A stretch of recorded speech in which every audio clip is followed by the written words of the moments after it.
இந்த கரூர் துயர சம்பவத்தை தொடர்ந்து இது குறித்து நிறைய பேர் நிறைய விதமாக பேசிகிட்டே இருக்கிறாங்க. இதில் குறிப்பாக ஒரு கூட்டம் விஜய் இந்த விஷயத்தை வச்சு எப்படியாவது அடித்து காலி பண்ணிடணும் அப்படின்னு தொடர்ச்சியாக செஞ்சுட்டே இருக்காங்க. இதில் பல ஊடகங்களும், அதாவது இந்த யூடியூப் சோஷியல் மீடியாலையுமே பல பேர் திட்டமிட்டு சதியை பரப்பிட்டு இருக்காங்க. ஆனால் இவ்வளவு தூரம் பலரும் இவரை குற்றம் சாட்டும் இந்த தருணத்தில் உண்மையிலேயே ஒரு சில அரசியல்வாதிகள் மட்டும்தான் உண்மையிலேயே நேர்மையான கருத்துக்களை பதிவு பண்ணியிருக்கிறாங்க. என்னதான் ஊடகத்தில் திட்டமிட்டு விஜய் குறித்து தவறான பரப்புரை செய்தாலும் ஆனால் இன்னைக்கு தமிழ்நாட்டில் இருக்கக்கூடிய முக்காவாசி அரசியல்வாதிகள் விஜய்க்கு ஆதரவாகவும் மிகவும் நேர்மையாக பொதுவான கருத்துக்களை பதிவு பண்ணிது உண்மையிலேயே ஒரு நல்ல அரசியல் இருக்கு அப்படின்றத நிகழ்ச்சியா பதிவு பண்ணியிருக்கு. உண்மையிலேயே இந்த 2 நாளாக தமிழ்நாடு மிகப்பெரிய இருளில் மூழ்கிருச்சு, ஒரு சோகத்தில் மூழ்கிட்டாங்கன்றதை யாராலையும் மறுக்க முடியாது. ஏன்னா கரூரோட துயர சம்பவம் அந்த மாதிரி உண்மையிலேயே எல்லாரோட கண்களிலுமே கண்ணீரை வர வச்சிருக்கு. இதில் குறிப்பாக யாருமே எதிர்பாராத ஒரு விபத்து தான். ஆனால் இந்த விபத்தை தவிர்த்திருக்க முடியுமா அப்படின்னு கேட்டால் உறுதியான முறையில் தவிர்த்திருக்க முடியும். இதற்கு நம்ம பலமுறை சொல்லியாச்சு.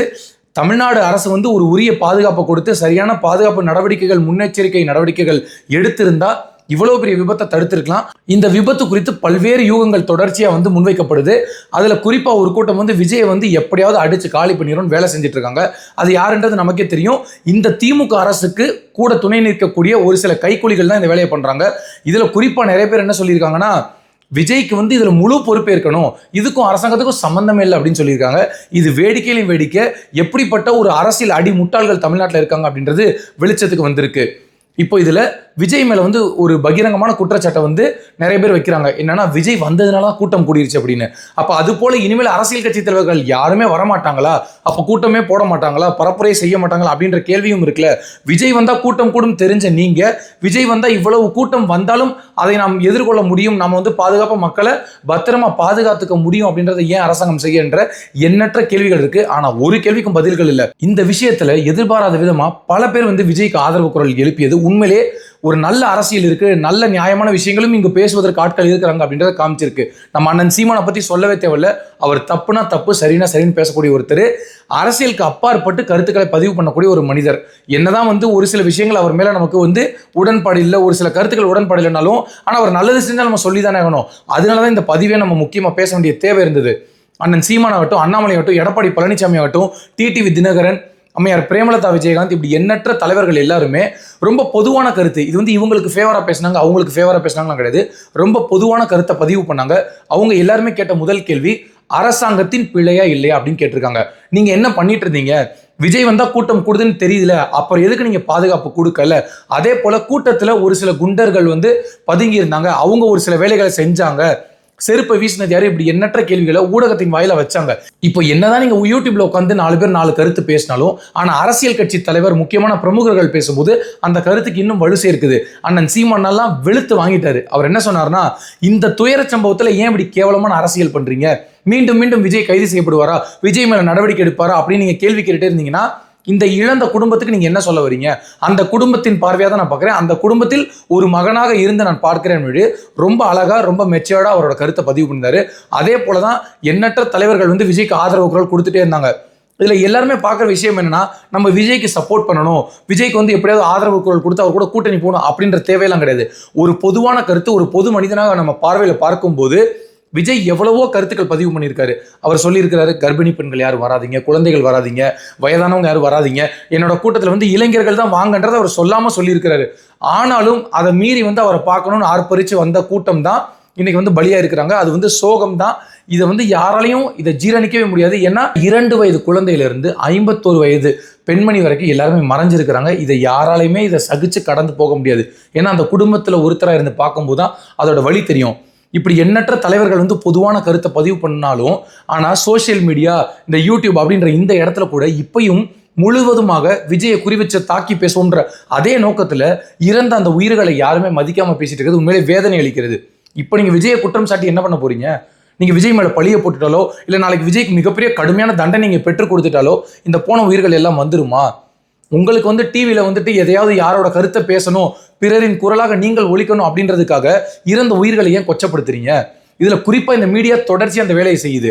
விஜய் கைது செய்யப்படுகிறாரா, பொதுச் செயலாளர் கைது செய்யப்படுகிறாரா, இப்படி எண்ணற்ற கேள்விகளை போட்டு நீங்க மீண்டும் மீண்டும் என்ன பண்றீங்கன்னா, ஒரு லைம் லைட்ல நியூஸை வச்சிருக்கணும், மக்கள் பார்க்க வைக்கணும், விஜய் குறித்தே பேசணும் அப்படின்னு நீங்க நினைக்கிறீங்க. ஆனா எல்லாரும் சொல்வது போல விஜய் வந்து அந்த இடத்துல வந்து நேரடியா போய் நீங்க கூட்டமா வாங்க, இங்க வந்து விழுந்து எல்லாருமே மூச்சு திணறல் ஏற்பட்டு எல்லாரும் மரணிச்சு போகணும்னு அவர் சொல்லல.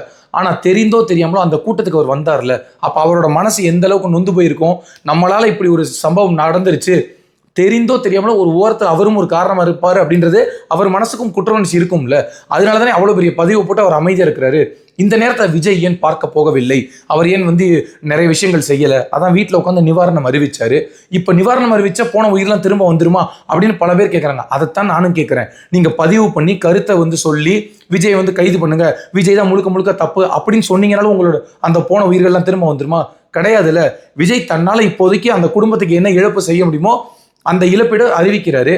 அரசாங்கத்தை விட அதிகமான தொகையை வந்து அறிவிக்கிறாரு. அப்ப உயிர் போச்சுன்னா விலைதான் மதிப்பெண் கேட்டா கிடையாது.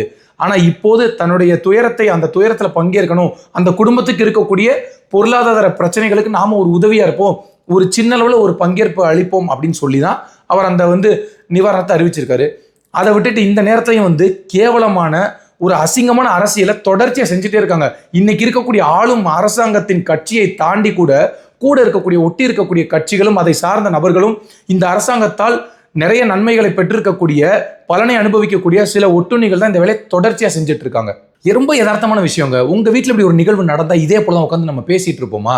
இப்ப நம்ம பேசக்கூடிய விஷயம் என்னன்னா, கரூர் மக்களுக்கு இப்படி ஒரு துயரம் நடந்திருக்கு.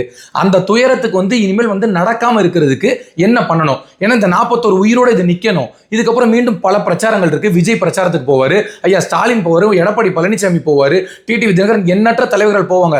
அப்படி போகும்போதும் இந்த மாதிரி கூட்டத்துல நெரிசல் ஏற்படாம, மூச்சு திணறல் ஏற்படாம பாதுகாப்பா மக்களை எப்படி வீட்டுக்கு அனுப்பணும் அப்படின்ற ஒரு எண்ணத்தோட தான் எல்லாருமே செயல்படணும். அதை விட்டுட்டு இந்த விஷயத்துல ஒட்டுமொத்த அரசியலா திரும்ப திரும்ப ஒரு நபரை குற்றம் சாட்டணும், இது அவங்க தப்பு இவங்க தப்பு, இவ இன்னும் பண்ணிருக்கலாம், இப்படி பண்ணிருக்கலாம், அப்படி பண்ணிக்கலாம். ஏங்க நம்ம என்ன பேசினாலும் முடிஞ்சதுதான். அந்த உயிர்கள் மீண்டும் வரப்போறது இல்லை. ஆனா ஒரே ஒரு விஷயம், இதுல திட்டமிட்டு சதி வேலையை செய்யக்கூடிய ஒரே ஒரு விஷயம் என்னன்னா, விஜய் தான் பொறுப்பேற்க வேண்டும் அப்படின்ற வைக்கக்கூடிய கருத்துக்கள் இருக்குல்ல, அது மாபெரும் குற்றம். இங்க ரொம்ப யதார்த்தமான விஷயங்க. ஜனநாயக முறைப்படி இத்தனை கோடி மக்கள் தேர்வு செய்த ஒரு முதலமைச்சர், ஒரு அமைந்த ஆட்சி, அவங்க தாங்க மக்களுக்கு பாதுகாப்பா இருக்கணும். நீங்க திமுகவுக்கு ஓட்டு போட்டிருந்தாலும் போடலனாலும் நமக்கு ஒரே முதலமைச்சர் தான், நமக்கு அவங்க தான் பாதுகாப்பா இருக்கணும். அவங்களின் வார்த்தையை நம்பிதானே வாக்கு செலுத்தின மக்கள் இருப்பாங்க. இப்ப நீங்க தானே முதலமைச்சர், உங்க கையில தானே ஆட்சி இருக்கு. அப்ப நீங்க தானே ஒரு பாதுகாப்பு வளையத்தை உருவாக்கணும் மக்களுக்கு. பொதுமக்கள் வந்து பெண்களுக்கும் நாங்க பாதுகாப்பா இருப்போம் நீங்க தானே சொன்னீங்க, சொல்லி தானே ஓட்டு கேட்டீங்க. அப்புறம் இப்ப ஜெயிச்சு உட்காந்துட்டு இவங்க தவறு அவங்க தவறு, விதிகளை வந்து மீறிட்டாங்க. மீறுற வரைக்கும் நீங்க என்ன பண்ணிட்டு இருந்தீங்க? விதி மீறிட்டாங்க, சரி, மீறுற வரைக்கும் வேடிக்கை பார்த்துட்டு இருந்தது யாருடைய அரசு? எனவே தயவு செய்து இந்த உயிர் போன இந்த கரூர் விஷயத்திலும் சரி, இனிமேலும் உயிர் போற எந்த ஒரு விஷயத்திலையும் அசிங்கமான, கேவலமான, மலிவான அரசியலை செய்யாமல் இனி இது போன்ற துயரங்களும் துன்பங்களும் நடக்காமல் இருப்பதற்கு என்ன செய்ய வேண்டும் என்பதை இந்த அரசும் சிந்தித்து பார்க்க வேண்டும். இந்த அரசுக்கு ஜால்ரா தட்டக்கூடிய நபர்களும் சிந்தித்து பார்க்க வேண்டும்.